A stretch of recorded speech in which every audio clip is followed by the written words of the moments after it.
qu'en prenant des cellules de la peau, des fibroblastes ou du follicule pileux, et en transfectant dedans 4 gènes que nous connaissons tous par cœur, on était capable de réverser ces cellules fibroblastiques et de les transformer en cellules souches multipotentes.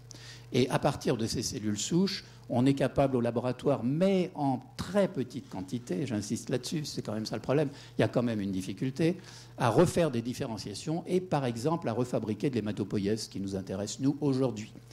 Alors j'ai fait cette diapositive pour montrer par exemple qu'un petit prélèvement de fibroblastes cutanés pourrait aboutir, après manipulation, à refabriquer une hématopoïèse autologue à certains patients. Et nous avons, disons dans le rêve, la possibilité d'autogreffer dans le futur des patients atteints de leucémie aiguë ou d'aplasie médulaire avec leurs propres cellules. Avez-vous des questions sur l'avenir, le rôle?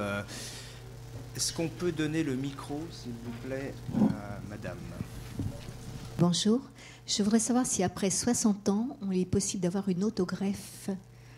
La réponse est oui. L'avantage de l'autogreffe, c'est qu'il n'y a pas cette complication potentiellement gravissime qui s'appelle la réaction du greffon contre l'hôte quand on fait une allogreffe. Quand on fait une allogreffe, on réinjecte le greffon de quelqu'un d'autre, et ce greffon de quelqu'un d'autre comporte des lymphocytes, et ces lymphocytes peuvent réagir contre les tissus du receveur et éventuellement donner des complications très, très importantes. L'autogreffe est considérée comme moins toxique, plus facile à réaliser, et nous avons autogreffé des patients jusqu'à, dans mes souvenirs, 70-71 ans. Professeur Guerin, lorsque vous dites 85% des greffes sont réalisées en sang périphérique, vous parlez sur quel périmètre? L'autogreffe, l'allogreffe, la France, l'Europe, le monde? Alors, d'abord, le monde. Au niveau c'est pas tout à fait pareil, en effet, auto et allo. Au niveau des autogreffes, c'est sûrement 85%, sinon 90%. Au niveau des allogreffes, c'est 60 à 65% de sang périphérique. Et il y a une résistance au niveau de la moelle osseuse parce qu'on a l'impression que parfois la moelle fait mieux. Et c'est pourquoi l'appareil que je vous ai montré, qui s'appelle un Maro Miner, intéresse. Donc moi, je pense qu'il y aura un petit retour sur la moelle osseuse, peut-être même un grand retour sur la moelle osseuse, si la technologie nous permet de prélever plus facilement, sans anesthésie générale. Voilà. Avant de clore, Josta Garten, j'ai juste une question pour Josta. What is the future of cord blood transplantation? Well, I think the future is very good. You know, now we have several 100,000 units of cord blood sampled in banks.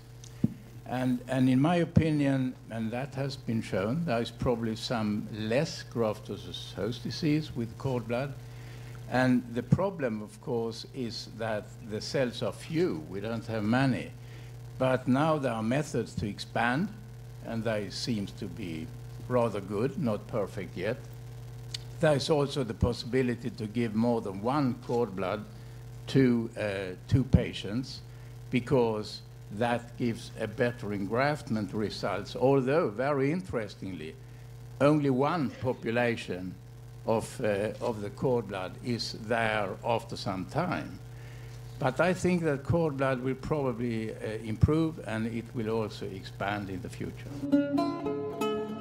Avec ces témoignages, on couvre l'ensemble des thérapeutiques disponibles pour le traitement aujourd'hui des hémopathies malignes, c'est-à-dire la greffe, auto- et allogreffe et les thérapies ciblées. Traitements qui ne sont pas nécessairement exclusifs.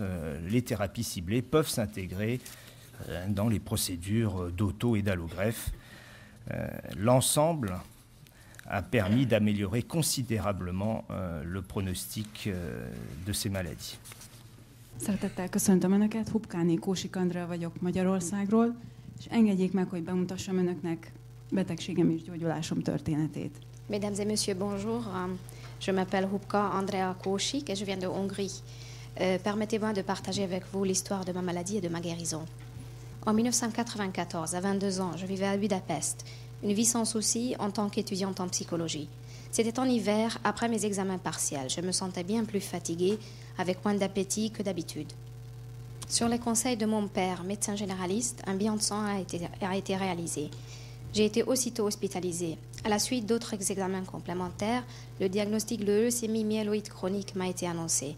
Ce fut une grosse angoisse pour toute la famille. Mon médecin traitant m'avait sincèrement révélé que la seule voie de guérison ne pouvait être que la transplantation de moelle osseuse. Les examens de mes parents, de mon frère, de mes cousins n'ont révélé aucun donneur compatible. Cela a fait croître l'inquiétude de ma famille. Cette année-là, j'ai rencontré le docteur Tamás Masi, qui est là, assis parmi nous. Il est chef de service d'hématologie de l'hôpital Saint-László de Budapest. Selon son avis médical, j'avais des chances de survie en cas de donneur non apparenté. Alors les recherches ont été élargies sur le plan international. 16 jours après la transplantation, mes premiers globules blancs sont apparus dans mon sang. Quelle joie peut-on éprouver pour 200 globules blancs? Dans le box stérile, à part une infection fongique, je me sentais bien. À partir du 49e jour, j'ai eu de la fièvre suivie de diarrhée et d'urticaire. J'ai alors cessé d'écrire mon journal, mes mains tremblaient, je ne pouvais ni écrire ni marcher. Les douleurs allaient jusqu'aux os, j'avais constamment de la fièvre. Puis les examens ont relevé le syndrome de Graft versus Host. J'ai aussi eu plein de souvenirs très flous. Ce fut vraiment une période très critique pendant un mois, mais j'ai survécu. À partir de 81e jour, j'ai commencé à me sentir de mieux en mieux. C'est justement cette année-là qu'une amitié particulière s'est nouée. Un organisme allemand appelé DKAMS m'a contacté par l'intermédiaire de mon médecin traitant pour m'inviter à une fête millénaire des receveurs des donneurs organisée à Cologne en l'an 2000. En participant à cette fête, j'ai eu enfin eu l'occasion de rencontrer mon sauveur, celui à qui je dois ma vie, Karl-Heinz Lösdorf. Cette rencontre particulière était très émouvante pour moi. Là, il est là aujourd'hui avec nous.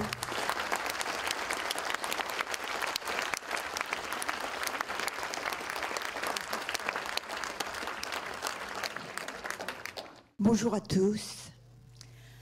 Alors, je ne vais pas vous parler de médical, mais surtout vous donner un message d'espoir à tous pour tous les malades. Voilà, mon histoire a commencé. Après 6 mois de fortes douleurs dans le sternum, traitées comme il se doit par de nombreuses infiltrations par le généraliste, mon mari a demandé mon hospitalisation en rhumatologie. Mes 2 filles me rendaient visite ce jour-là. C'est là alors qu'un médecin arrive pour m'annoncer le diagnostic. Vous avez un myélome multiple et il vous reste 6 mois à vivre. Je ne savais ni ce qu'était un myélome, ni que l'on pouvait asséner une telle nouvelle sans l'ombre d'un minimum de compassion. Catastrophe, effondrement général au milieu des larmes. Ma fille aînée est devenue anorexique et ma fille cadette est devenue boulimique. Il leur a fallu beaucoup de temps pour remonter la pente. J'ai donc une double requête à faire au médecin chargé des annonces. Faire l'annonce en privé et surtout laisser de l'espoir, car l'expérience, elle est devant vous, montre que certains malades parviennent à faire mentir les statistiques. Depuis 11 ans que je lutte contre la maladie après une double optogreffe, je travaille encore 8 à 10 heures par jour à la gestion de mon entreprise. Je m'occupe également de ma famille et j'aide mes enfants lorsqu'ils en ont besoin. Je me tiens au courant de l'évolution de la recherche via Internet. De nouvelles découvertes sont faites régulièrement. C'est un facteur d'espoir important. À chaque fois que la situation change, de nouvelles molécules permettent de garder l'espoir. J'ai eu la très grande chance, après la première annonce naturellement, d'être suivie par un praticien faisant preuve de grandes qualités humaines et en qui j'ai une confiance absolue. Il est toujours à l'écoute et je peux lui faire part de mes états d'âme. Il me fait participer aux prises de décision concernant l'utilisation de nouveaux protocoles ou médicaments en tenant compte de rapports des avantages par rapport aux risques. Lors de moments critiques, il m'envoie des messages d'encouragement. Cela m'a énormément soutenu sur le plan moral et m'a beaucoup aidé à combattre la maladie. Il reste mon référent pour toutes les questions médicales. Je me suis efforcée de prendre soin de mon corps par tous les moyens possibles. Tout d'abord, j'ai respecté, lorsque j'étais très malade, les protocoles et médicaments spécialisés dans le traitement du myélome, scrupuleusement, même lorsque c'était très dur. Ensuite, je me suis efforcée d'avoir un régime alimentaire le plus sain possible. Considérant l'effet cancérigène des pesticides, j'utilise uniquement des aliments bio.